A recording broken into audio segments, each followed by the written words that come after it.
Good morning, everyone. Happy Yeah. June. Good morning. Hope No, everybody's having a great day. You did the. I know, like it's the reference to the heat. Is that why you did that? heat, the time going by so fast. I know. It's gonna be Christmas Eve soon. I Oh know. my. Tomorrow. No, no. Don't talk about fall already. And Ray will be building toys till 2 in the morning for all the grandkids. Yeah, there'll be some assembly required. Exactly. Yeah. So hey, we're Yeah. talking about CFOs taking the role of HR, and it seems like an odd topic, but not really because it's happening a lot. There are a lot of companies that are either not hiring for a head of HR or removing the head of HR due to expense management. Just had a friend call me yesterday, was working at a company. He's not in HR, he's in business development, but he told me that they laid him off as he's head of business development, sales, marketing, and HR.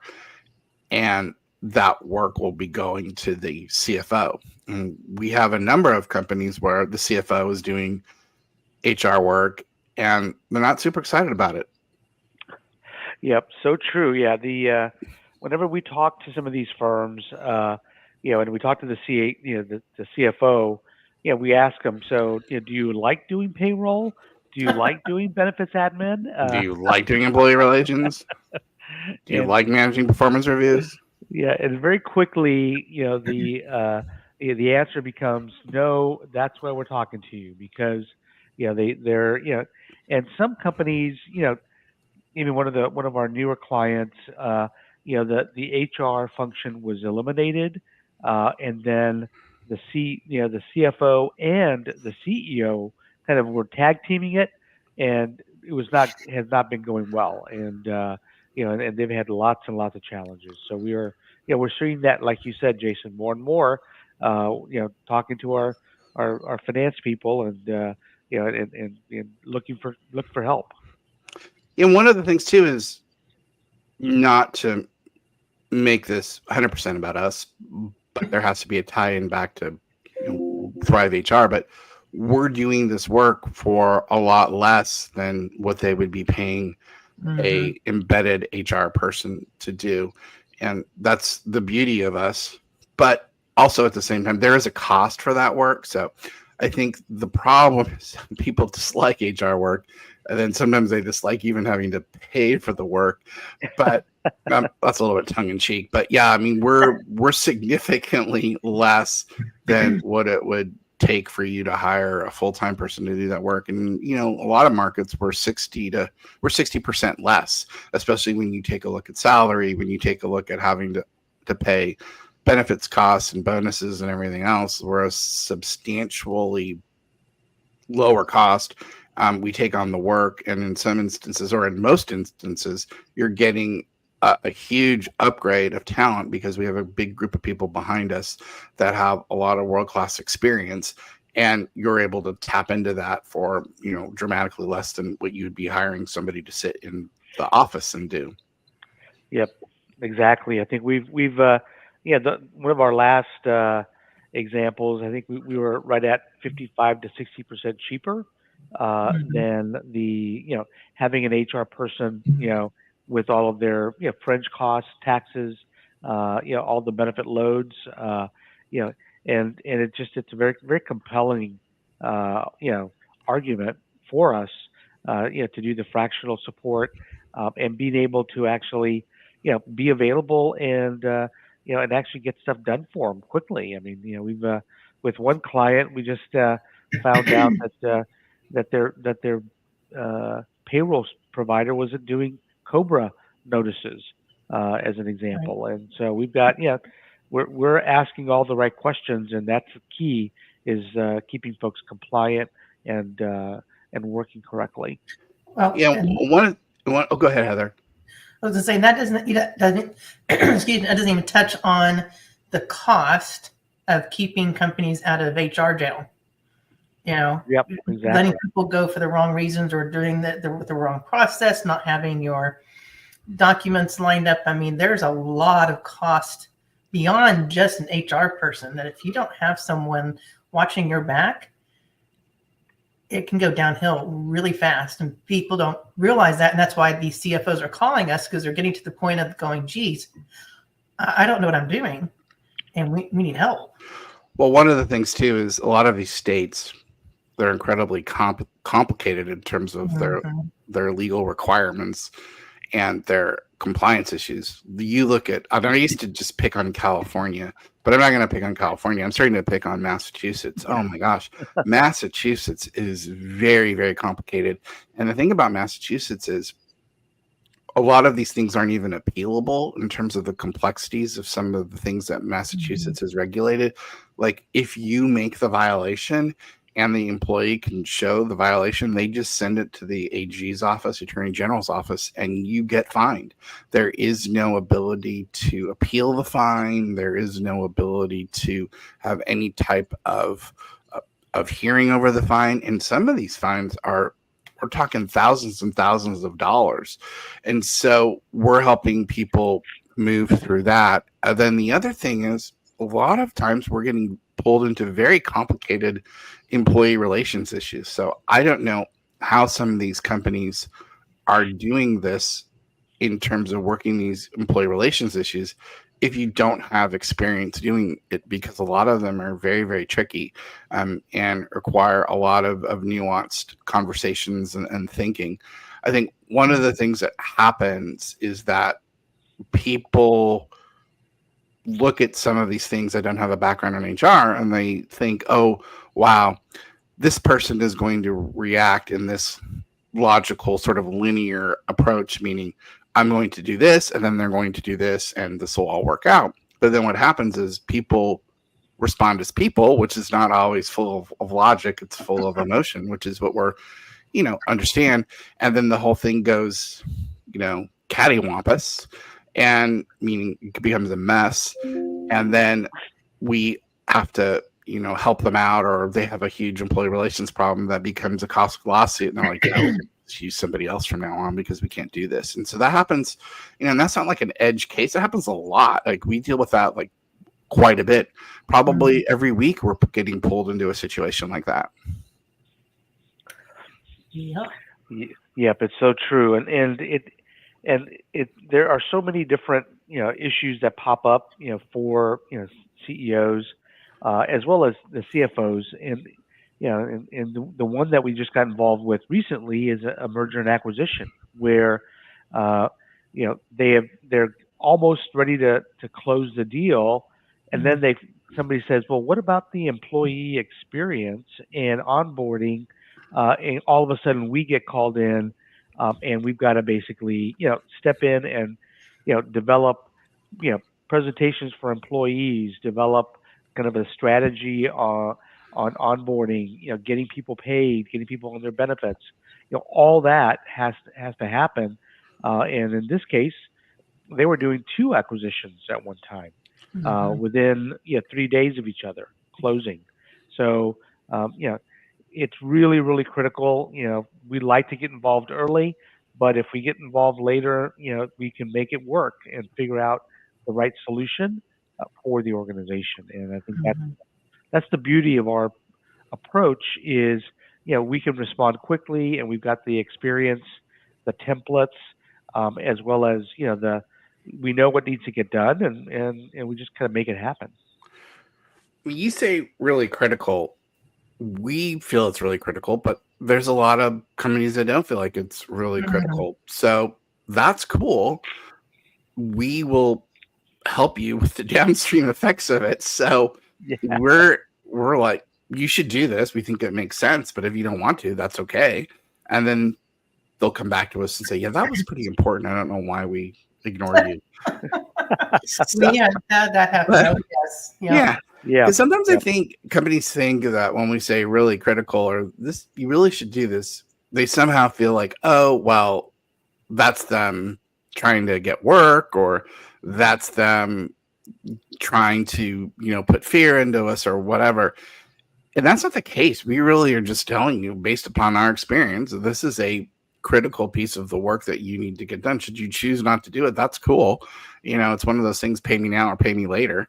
And, either way, we're good with that. We'd rather, help you in advance because that makes your life easier. But we're here to support. Yeah, and a lot of times it's not necessarily that we want to do the work. It's just a recommendation of the right way to do this. And I think we had a situation recently where, in a transaction, it was an asset deal where the company was buying the assets of the company, not the stock of the company. And when you buy the stock, you are buying the stock, and then all of the agreements that go with the company are assumed. But when you're only buying the assets, there are no contractual agreements that come forward with the assets. So you really have to, re-employ every employee as part of the deal. And, our recommendation was you really need to at least provide the employees a letter saying whatever you have today, you're going to have tomorrow after the deal closes, and at least cover yourself. And the first reaction from the company was, "Oh no, we don't have to do that." Like, well, you really do, because you really, you can be held up by somebody who says, I think I'm paid $50,000 below market. I'm not coming over, and they could be a critical person. So, eventually the organization decided to have the legal team, memorialize the deal with a letter, to the employees, to each employee, and it worked out perfect. Everybody came along, everybody accepted, their terms and conditions. We're off and running, and getting them, integrated. So, and that's just an example of, sometimes, you know, we make recommendations based on what's best for the organization to avoid problems. And they lived happily ever after. That's right. That's right. No, that was a good news story. The other thing is that we have an article that we wrote coming out in Employee Benefits News in July. So we'll point to that link when it comes out. But one of the things that we're talking about in that article is that we're seeing more and more small to mid-sized companies use HR more effectively and reach out to companies like us. And one of the reasons is they have seen how hard it is to recruit and retain people during the last 3 years. Obviously, things have slowed down a little bit, but a lot of companies don't want to go through that again. So they're doing a lot more to make the environment a lot more professional and a lot more engaging in terms of performance reviews and organized learning and development, and getting managers trained, and making this overall mindset of let's just improve the overall quality of the HR and the culture of the company, and we're impacting that. And one of the things that also is came out recently is that people at bigger companies are just feeling more and more stressed about being at big companies, and they're increasingly going to smaller places where they can have a big impact and feel a little bit less pressure. And so it becomes really important to create a strong culture, strong learning and development, strong organization that can support these people that you've now gone out and recruited and have really good experience, and be able to retain them. So companies are being more and more focused, even smaller companies than they had in the past, about retention, as they just don't want to have to go repeat having to pull people in and train them and do that recruiting and the re-educating them and retraining them. So it's become even more important. And there's like I said, a lot of information coming out about that right now. Yeah, and even we like to call it the employee experience, and employees need to have a positive experience dealing with their HR challenges at large firms and even at small firms. And we for one of our clients, they just went through a reduction in force, a layoff, and one of the employees was having challenges with their medical coverage. The company said, "Hey, you're going to be covered through the end of the month," and all of a sudden they get cut off, at the beginning of the month. So they've got things that haven't been reimbursed to the providers, and they're getting requests to pay bills that aren't correct. And so we've stepped in. We're helping those employees make sure that they're getting taken care of, because that employee experience is so important, not only for that employee who left the company, but also as the company makes a turnaround, starts to employ more people. We want to have positive feedback in the market about how they were treated, because that makes a huge difference in the employee brand for the future. So, how folks are treated are critical, and like Jason said, you know, at small firms it matters, at large firms it matters. It just matters, period, that employees are well taken care of. Sorry, Heather, you don't work at one of those firms where you're well taken care of. I apologize. No, that's why I'm here. That's why Heather keeps That's showing up. right. She likes being here. I love Exactly. it. We like Yeah. having her. We do. But yeah, so no, I agree. So this is actually a pretty meaty topic right now. We're seeing this a lot, and quite frankly, the CFO doesn't really want to deal with this. They're not really interested in it, and and it's not. We're not saying mean things about CEOs or bashing CEOs. Most CEOs, they're just not predispositioned to want to talk about the things that are squishy. I mean, they're all about numbers, and 2 + 2 = 4. And so to get into this stuff, it's like, they want to, roll their eyes and, do something different. They want to go back to their abacus, because this stuff just, drives them crazy. So we love coming in and helping the CFO not go crazy anymore, or the CEO, for that matter of fact, not go crazy anymore. So, we had, one of our companies just have a really sort of weird ER thing that we had to take care of this week. And so if the CFO and the CEO had been in charge of, HR, they'd have to take care of this issue. And I don't think they would want to deal with it. Yeah. Ray had to deal with it. So that's in the right, that's in the right place. But, Exactly. anyway, yeah. So it's becoming, we're seeing more and more of this, and we're happy with our clients that have come to the realization that we're the place to come to take on this work. Yeah. The other thing that's important too is, part of our value proposition is, one, you can use this as much or as little as you need. We prefer much.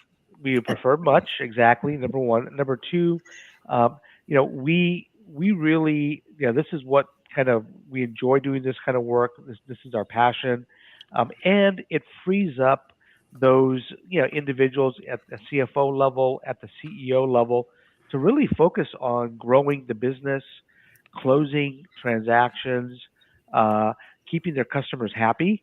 Those are the things that they really enjoy doing, and that's their focus. Not worried about some employee and their challenge with their benefits coverage. So that's the other part. That value proposition is huge for our clients, and they really want to focus on the things that are driving that top line growth. Yes, or they don't want to have to worry about performance reviews. They don't want to have to worry about launching the performance review process and managing that everybody's getting the performance reviews done, and that everybody has had a conversation, and that everything's in the tool. And, we do that work. Or they don't want to have to think about, gosh, we need to actually put in a performance management process. What should we do? Should we do it in Excel? Should we use a tool? What vendors do you guys have? Thrive, can you help us with? So, we can come in and do anything that you need us to do and up level what you're doing right now. So that's, I think, a big part of it, is that we're really connected in the market. We have a lot of partners, and we're talking to people every day about what's happening, and we're on the cutting edge, whether that's at speaking at the World of Work, or whether that's going to speak at HR Florida, or whether that's speaking at the next HR SHRM conference in Fort Worth, or potentially speaking at World of Work in Denver, or all those other places that we are. So we're cutting edge on what's happening. And so I think that is really important for our customers and really important for our potential customers, that we're really telling you how to be best in class at what you're doing. Yep, exactly. Heather, any thoughts or stories on some of the clients that you've worked with and helped? The one thing that I have noticed and seen, obviously an uptick of CFOs reaching out to us, is hearing from the client, several different clients that have come back and numerous times have said, we are so glad to have you. And what the CFOs, COOs, CEOs don't like to do is what we love to do. That's why we're here. And that's not just trying to pat ourselves on the back. It's very true. And people have also come to, they feel like as if they are our only client, because they get that urgency, they get that attention, they get that help, as if we are, just working with them. And so I think that's something that to be said, where the larger consulting firms, today I'm working with client A, tomorrow I'll work with client B. You're not going to, potentially get the attention like you do with us. Yep. So true. We'd love to help you and talk with you about, any of your needs. Yes, and that's really true. Is our clients come to us again and again and say, "Hey, you're really adding value for us. We really appreciate the value." Mm-hmm. And so that's, I think, the biggest compliment that you can get is when your clients say you're adding value. That's always what you want to hear, and we appreciate that, and we value everyone that does that. So, yep. If they want to talk to you, Heather, about all the great things that you're doing and how we can help, how would they do that? You can see my email scrolling at the bottom, heather.simmons@thrivehrconsulting.com. I'm also on LinkedIn. You can also find us through our website. Does that mean I should have read that off rather than asking you that when you said it's scrolling at the bottom? Was that? Yeah. Oh, okay. I'm sorry. I just wanted to point it out. Oh, thank you. Okay. Ray, how do they get a hold of you, even though it's scrolling at the bottom? Exactly. Just Ray at thrivehrconsulting.com. Or give us a call on LinkedIn or our cell. We'd love to talk to you. And we also publish this in a podcast, so they can't see what's scrolling. So I mentioned to those that are looking, and then I say it out loud for those that are listening. That's right. Yes, you can reach me at jason@thrivehrconsulting.com, or you can go on to our website and you can take a look there. We also have an AI bot that we should be advertising, that if you have some HR questions, you can go in and ask the bot. We've been training the bot on a variety of things. So if there's a question that you need answered and it's not in the bot yet, let us know. We'll put it in there. But we have a lot of information in the bot that you can access for free. And if you need to get a hold of us, you can actually schedule appointments through the bot. We can do that as well, too. Mm-hmm. So there's a lot of ways to get a hold of us: website, LinkedIn, email, our phone number, 1-888-393-3453. So we're really accessible. Yep. And also, please check out our mid-year newsletter that we just released. So it's on our website and available on LinkedIn. So, if you haven't seen it, let us know. We'll be happy to send over the link and you can check it out. Sounds good. All right. See you next week. Keep adding value, team. Thanks a lot, guys. See you. Bye. All right, bye. Have a good day.